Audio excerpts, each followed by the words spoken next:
আমি আইসিকে বলেছি যদি না ছাড়ে কালকে বাবরি মসজিদের ভিত্তি স্থাপন তো আগেই হয়ে আছে, কাজ শুরু করব, করে লাখ লোক গিয়ে বেলডাঙ্গা থানা ঘিরব, দেখবো এসপির কতটা দম আছে আর বেলডাঙ্গা আইসির কতটা দম আছে।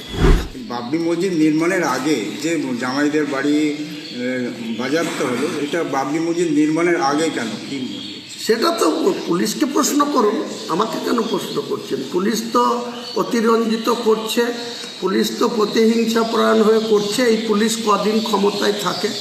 28শে ফেব্রুয়ারি আসতে দিন, ইলেকশন কমিশনকে হাতে ক্ষমতা যেতে দিন, তখন এই সব বাহাদুর ওসি, এসপি, বেলডাঙ্গার আইসি আমাদের পার্টি করার জন্য শফিক বলে বেগুনবাড়ির একজনা, ওই যে নাজমুল যে মুক্তি, সে এসডিপিও উত্তম গড়াইকে পাশে বসিয়ে বাবরি মসজিদের বিরোধিতা করছিল। তার জন্য আমি গত পরশুদিনকে দাঁতপুরের বাগানে বলেছিলাম প্রয়োজন হলে নাজমুল মুক্তিকে রাস্তায় ফেলে পিটাবো। তা আমি বলেছিলাম আমাকে অ্যারেস্ট করুক, আমার কিছু করতে না পেরে শফিক বলে একটা তার ছেলেকে ধরে নিয়ে এসে আটকে রেখেছে। আমি আইসিকে বলেছি যদি না ছাড়ে কালকে বাবরি মসজিদের ভিত্তি স্থাপন তো আগেই হয়ে আছে, কাজ শুরু করব, করে লাখ লোক গিয়ে বেলডাঙ্গা থানা ঘিরব, দেখবো এসপির কতটা দম আছে আর বেলডাঙ্গা আইসির কতটা দম আছে। কালকেই ঘিরব বেলডাঙ্গার আইসিকে, যদি ওই শফিকের ছেলেকে না ছাড়ে। কালকে এক একটা ইট খুলবো বেলডাঙ্গা থানা, এক একটা ইট খুলে নেব, কত গুলি আছে, কটা চালাবে, আর বেলডাঙ্গা থানার ইট কালকে খুলবো। আইসির সাথে বোঝাপড়া করব, এসডিপিওর সাথে বোঝাপড়া করব কালকে। এসপি আবার আমাকে খুন করার জন্য ঠিকে নিয়ে এসছে, উনি আমার বিরুদ্ধে আমাকে খুন করার জন্য আমি রাস্তায় গাড়িতে যা আশা করি সেটা দুজন সুপারি কিলারকে এসপি বরাত দিয়েছে যে হুমায়ুন কবিরকে গাড়ি অ্যাক্সিডেন্ট করে খুন করে দিতে হবে, কারণ হুমায়ুন কবিরের রাজনৈতিক মোকাবেলা করতে পারছে না, তাই হুমায়ুন কবিরকে এইসব করার জন্য পুলিশের এসপিকে নিয়োগ করা হচ্ছে।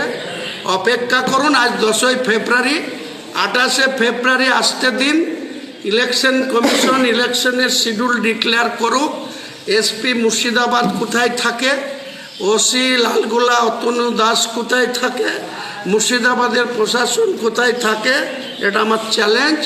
মমতা ব্যানার্জির সঙ্গেও বোঝাপড়া করব, আর এইসব এসপি ওসিদেরও বোঝাপড়া করব। আর মমতা ব্যানার্জিকে বলছি, আপনার মুর্শিদাবাদ থেকে পুলিশের মাধ্যমে তুলে পার্টি চালানো এই অতনু দাস 1 বছরে কমসে কম 10 কোটি টাকা রোজগার করেছে, তার বিরুদ্ধে কেন ভিজিলেন্স হবে না? আর কেন্দ্রীয় সরকারের ইডি বা কেন এইসব পুলিশ অফিসারের বিরুদ্ধে ইডি তদন্ত হবে না? আমি নিশ্চয়ই ইডির কাছে, কেন্দ্রীয় এজেন্সির কাছে লিখিতভাবে অতনু দাস, কাঁদির আইসি মৃণাল সিনহা, তার কিছু না হলে 5 কোটি টাকা আছে বেলডাঙ্গার অজিত শাহ ছেলে প্রদীপ শাহর কাছে, বেআইনিভাবে রোজগার করা। মুর্শিদাবাদের মুসলমানদের রক্ত চুষে মমতা বন্দ্যোপাধ্যায়ের পুলিশ প্রশাসন মুর্শিদাবাদের 27টা থানার ওসি আইসির মধ্যে মাত্র 2 জন মুসলিম, নওদার কাউসার হোসেন, আর ওই দিকে আছে এখানে রেজিনগরের ওসি ছিল খুরশিদ আলম, সে আছে ওদিকে সাগরপাড়ায়, এই 2 জন মুসলিম। বাকি যত অমুসলিম ওসিরা মুর্শিদাবাদ থেকে কোটি টাকা কামিয়ে নিয়ে যাচ্ছে। আর মমতা ব্যানার্জি মুসলমানদের ভালোবাসার কথা বলছে, মুসলমানদের তোষণ করার কথা বলছে। এসবের জবাব মুর্শিদাবাদ সহ গোটা বাংলার মুসলিমরাও দেবে, এবং এক শ্রেণীর হিন্দু যারা, তারাও এই মমতা ব্যানার্জির চোর বাটপরি, চাকরি বিক্রি করা, 25,752 জনের চাকরি খেয়ে নেওয়া, এসবের জবাব দেওয়ার জন্য প্রস্তুত হচ্ছে। মমতা ব্যানার্জি আপনি প্রস্তুত থাকুন, মোকাবেলা করুন। আর আমাকে বলা হচ্ছে বিজেপির বি টিম, আমি মমতা ব্যানার্জিকে চ্যালেঞ্জ করছি, আমি মুসলমানদের ভোট আর আপনি পাবেন না। মুসলমানদের 90টা এমএলএ হুমায়ুন কবির দলের নির্বাচিত হবে আগামী দিনে।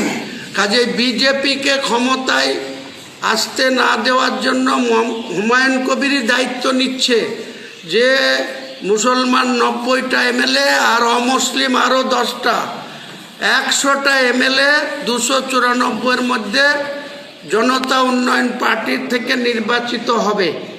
আর আপনি এত মন্দির করছেন, 294-এর মধ্যে 100 যদি জনতা উন্নয়ন পার্টির নেতৃত্বে জিতে, তাহলে আপনি নিজে এত মন্দির করছেন, এত দুর্গাপুজোতে অনুদান দিচ্ছেন, তাহলে আপনি কেন বিজেপিকে আটকানোর জন্য আপনার হিন্দুরা 150 আসন আপনাকে দেবে না? তাহলে আমি মুসলমানদের ভোট নিয়ে বিজেপিকে আটকাচ্ছি 100 আসন নিয়ে, আর আপনি হিন্দুদের ভোট নিয়ে 150 নিয়ে আপনি ক্ষমতায় বসুন, আমরা বিরোধী আসনে থাকব। আপনার সঙ্গে ইঞ্চিতে ইঞ্চিতে বাংলার উন্নয়ন বুঝে নেব। আর আপনার যদি সৎ সাহস থাকে, হিন্দুদের কাছে গ্রহণযোগ্যতা থাকে, তাহলে 294-এর মধ্যে 100 সিট আমরা জিতব, আর 194-এর মধ্যে আপনি 150 সিট জিতুন, আবার মুখ্যমন্ত্রী হন।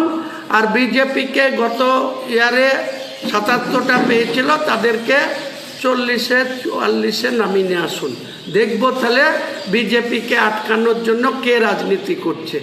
আমি 100 জন নির্বাচিত করে বিজেপিকে ক্ষমতা থেকে বাইরে রাখার জন্য প্রতিশ্রুতি দিচ্ছি।